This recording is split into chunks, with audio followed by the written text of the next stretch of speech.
parce que depuis nous avons un département de langue depuis 2021 où on donne des cours de langue en ligne mais aussi présentiel ici au Goethe-Institut.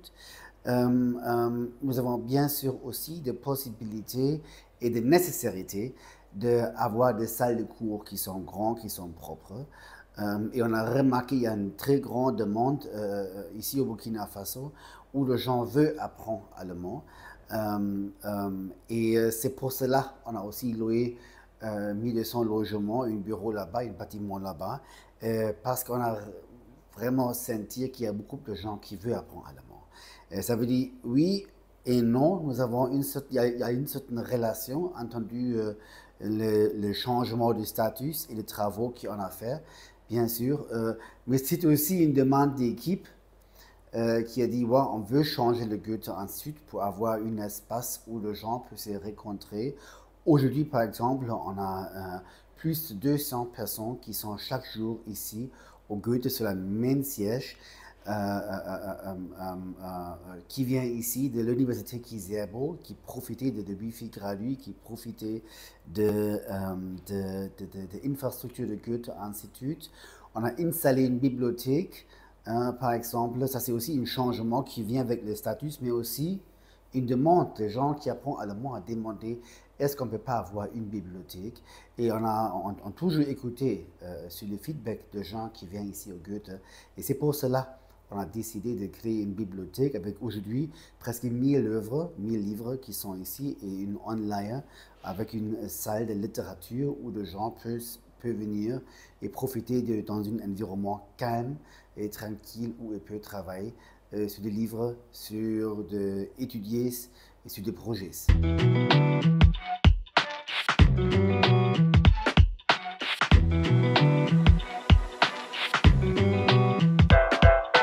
On a remarqué ça aussi. Et je pense parce qu'il y a beaucoup de gens qui ont réalisé si il apprend allemand, il peut avoir la possibilité de faire des expériences en Allemagne ou dans un pays en Europe où les gens parlaient allemand, comme Autriche, Suisse, quelques autres parts. Ça veut dire, on ne doit pas oublier que l'allemand, c'est la langue que les gens ne parlaient plus en Europe. Il n'y a pas notre langue qui est plus forte comme allemand en Europe. Ça veut dire si quelqu'un veut faire des expériences en Europe, il doit forcément apprendre allemand pour échanger avec des gens, pour faire des formations professionnelles, pour travailler. Et depuis, nous avons une nouvelle loi de la migration en Allemagne. Je pense aussi qu'il y a beaucoup de gens qui se sentent motivés d'expérimenter une vie en Allemagne et peut-être de revenir avec une certaine connaissance ici au Burkina Faso voilà, pour partager cette expérience à la fin aussi.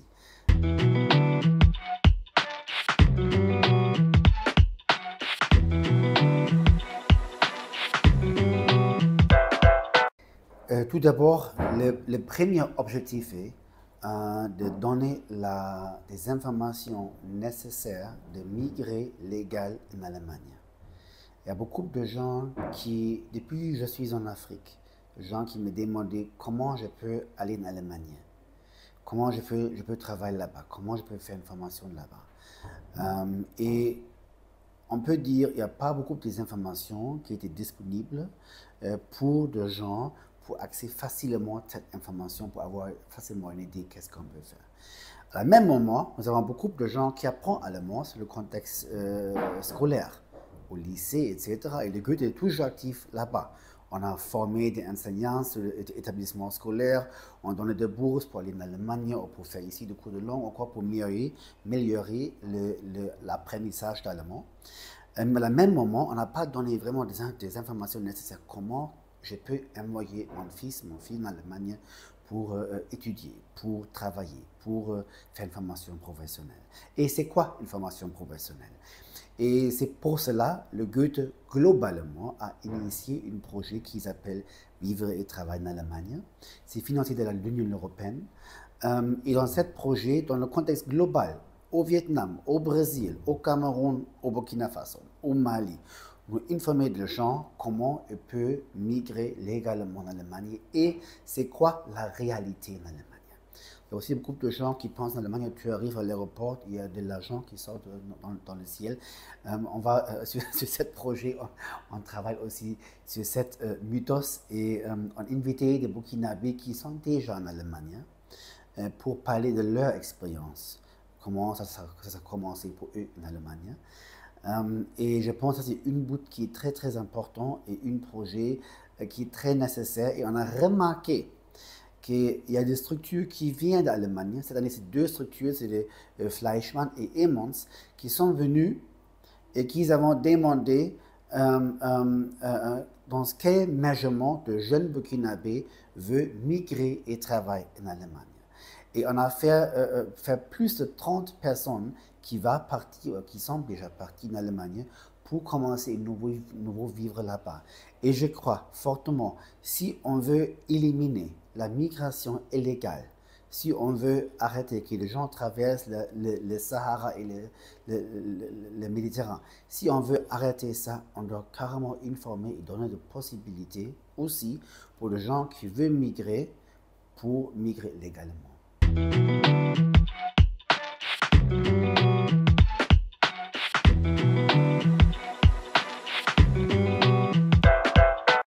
Tout d'abord, c'est très important pour nous d'offrir tous des événements gratuits, aussi le conseil de la migration légale est gratuit. Ça ne coûte rien, parce que nous sommes une non-profit organisation, et ça veut dire nous ne sommes pas ici pour faire des profits. Nous sommes vraiment ici pour l'échangement culturel, pour la collaboration linguistique avec des écoles, avec des lycées, mais ici aussi au Goethe-Institut. Nous sommes ici pour donner un espace pour des acteurs culturels. Et ça, c'est très important. Ce n'est pas notre objectif d'avoir quelqu'un qui vient ici pour avoir une entrée de 1000 ou 2000 francs CFA, parce que nous sommes bien sûr en courant qu'il y a des gens, pour eux, ça c'est déjà très difficile pour avoir l'essence de 1000 ou 2000 francs CFA de venir ici chez nous. Et j'ai vraiment apprécié de tout le monde qui vient ici au Goethe-Institut pour visiter notre événement. Je crois aussi que le secteur culturel doit être gratuit pour les gens parce que des activités culturelles permettent de réfléchir, permettent de grandir, permettent d'échanger, permettent des artistes pour se communiquer, mais aussi pour les gens au public, pour trouver une certaine motivation pour réfléchir. Et bien sûr aussi de profiter, de danser, de passer un bon temps ensemble. Et je ne vois pas pourquoi on doit prendre une entrée pour ça.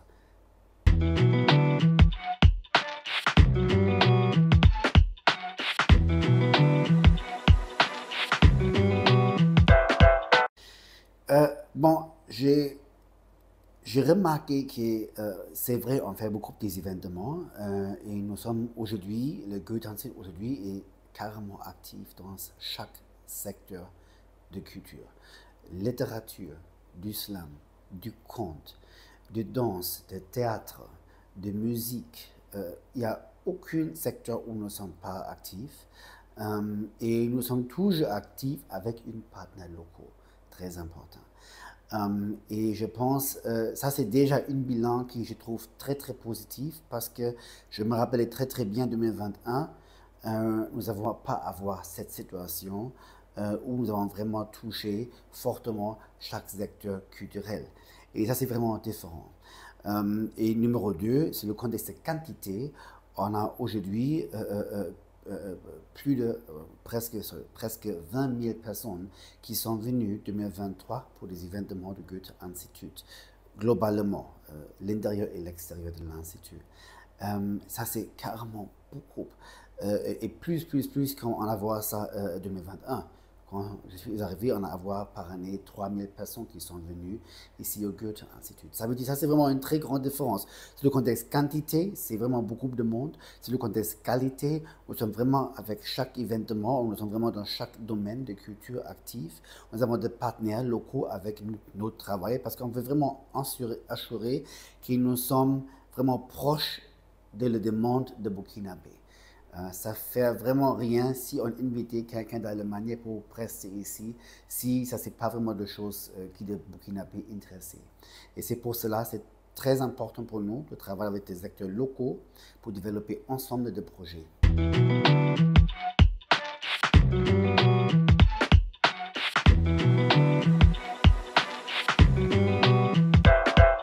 Il y a des événements qui sont très très grands et très visibles comme Rema, comme Soko Festival, comme Philo, Déoterré. La première fois qu'on a collaboré avec Déoterré sur le contexte de littérature, c'était vraiment incroyable, 3 journées chargées sur le contexte de littérature féminin. Wagga Fashion Week, Wagga Fashion Night aussi. Je pense un événement qui m'a vraiment surprisé, c'était Wagga Manga Day, où nous avons touché 2500 personnes pendant cette journée, ici au Goethe, un truc de jeunes qui sont intéressés sur le contexte du manga. Ça veut dire, il y a beaucoup d'événements où on a beaucoup de visiteurs, mais il y a aussi des projets et des interventions qui n'est pas très visibles, mais qui est quand même là, où nous sommes en train de préparer aussi les matériaux pour communiquer ça sur la deuxième étape. Et ça, c'était le projet ECHO. ECHO est un projet où on parle de la oralité et préservation de l'espace culturel oral, où on travaille avec certaines structures, différentes structures de Burkina Faso ensemble.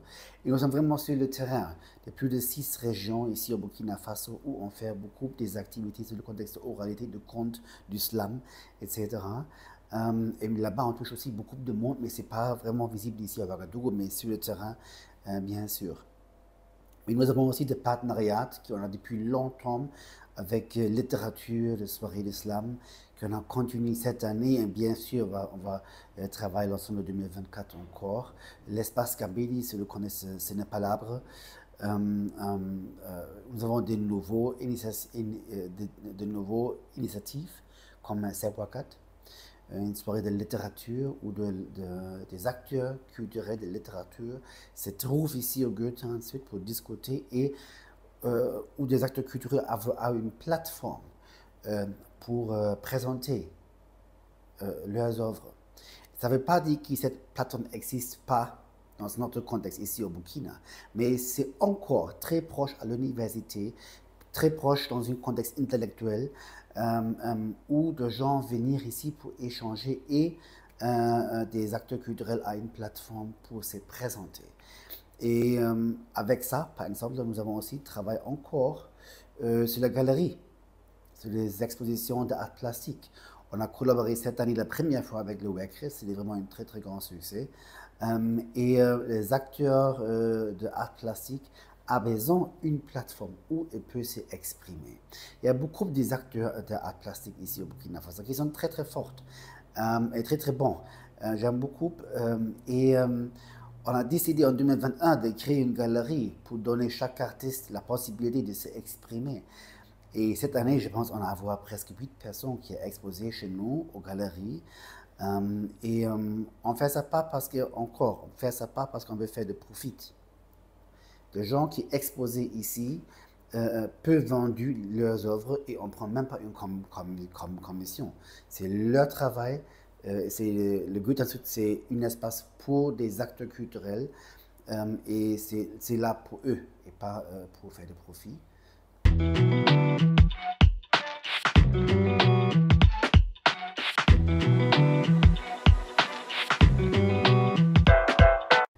On va c'est un peu difficile de toujours trouver une nouveau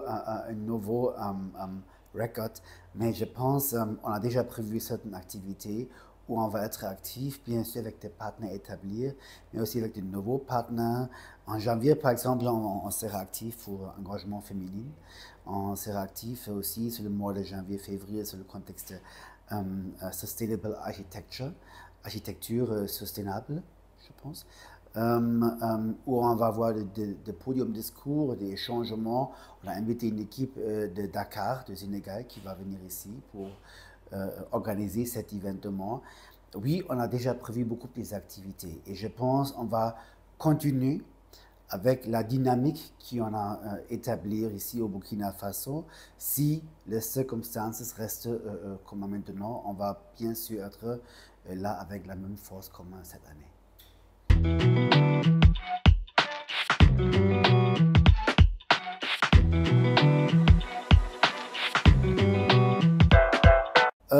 Ça, c'est une question un peu difficile parce que je pense qu'il y a plusieurs catégories ou caractéristiques, filtres qui viennent sur cette question. Je pense que tout d'abord, on a remarqué depuis 2022 et 2023, il y a beaucoup de demandes qui viennent chez nous. Et je veux vraiment excuser dans ce moment pour tous les partenaires potentiels où on n'a pas encore fait une réponse de leur dossier, mais c'est vraiment beaucoup de demandes qu'on a reçues maintenant. Et c'est pas comme notre budget est grandi à le même moment. Nous sommes vraiment en train de voir dans quel measurement on peut collaborer. Normalement, la première étape, c'est de venir chez nous, de découvrir le Goethe faire quoi, et est-ce que votre projet, est-ce que votre demande marche avec le travail, marche avec les caractéristiques de Goethe Institute. On reçu parfois des demandes humanitaires, etc. C'est très difficile pour nous d'être actifs sur un contexte de ça parce que notre budget est clairement là-bas pour la coopération culturelle et pour la coopération linguistique. Ça, c'est numéro un. Ça veut dire, si ça marche dans ces deux catégories, c'est déjà une première étape qui les gens a passé.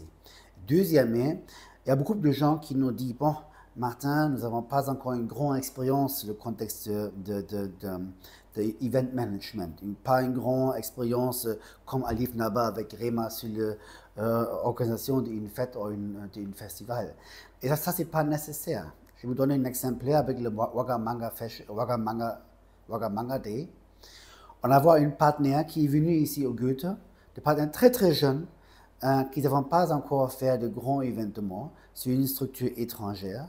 Mais quand même, on a s'assoit ensemble avec eux et François, le programmateur de la programmation culturelle, a vraiment élaboré leur dossier, regarder qu'est-ce qu'on peut faire, comment on peut faire. À la fin, c'était une journée incroyable avec une très nouvelle structure sur le contexte de coopération culturelle. Et ça veut dire que nous ne sommes pas uniquement là pour des partenaires établis, nous sommes là pour tout le monde. La question est, est-ce que ça marche avec la coopération culturelle ou coopération culturelle ou coopération linguistique? Et est-ce que ça marche avec le contexte de notre travail de Goethe Institut?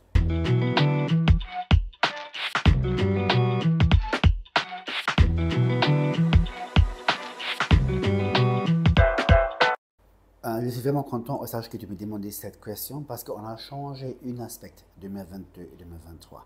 On a arrêté l'imprimation de notre programmation en physique, papier et de posters de la raison de l'environnement et la protection de l'environnement. Et on a carrément changé la communication sur le contexte digital. Et quand on a commencé ça, on a été un peu peur, un peu perdu de gens qui veulent venir au Goethe. Ensuite, on a une lecture d'informations. On n'a pas vraiment remarqué ça. C'est carrément différent. Aujourd'hui, on a plus de 20 000 followers sur Facebook. On a initié un canal Instagram l'année dernière et on a boosté ça. On a aujourd'hui presque 1000 followers. Nous sommes actifs sur LinkedIn, sur YouTube. Nous avons une newsletter, nous avons une page web. Et ça veut dire qu'il y a beaucoup de possibilités d'avoir des informations de nos événements. Au Facebook, Instagram, c'est toujours Goethe, ensuite Burkina Faso, où les gens peuvent trouver facilement toutes les informations. Et ça parle aussi pour des collaborateurs, pour des acteurs culturels qui veulent prester ici, qui veulent faire un événement ici, qui veulent participer dans un événement. On a maintenant, par exemple, un appel de mobilité, fonds de mobilité, pour les acteurs culturels de zone Sahel, ça veut dire de 5 pays, Mauritanie, Tchad, Burkina, Mali et Niger, et aussi l'Allemagne, pour de fonds de mobilité, pour partir en Allemagne, au Tchad, au Niger, ou des gens qui veulent venir de Mauritanie, pour faciliter les changements des acteurs culturels sur la zone Sahel. Mais ça ne doit pas forcément être une prestation. Ça peut être aussi une formation, une stage dans un établissement de journalisme, par exemple, dans une de ces pays. Et toutes les informations par rapport à ça, par exemple, vous pouvez aussi trouver sur notre Facebook ou Instagram ou notre site web, bien sûr.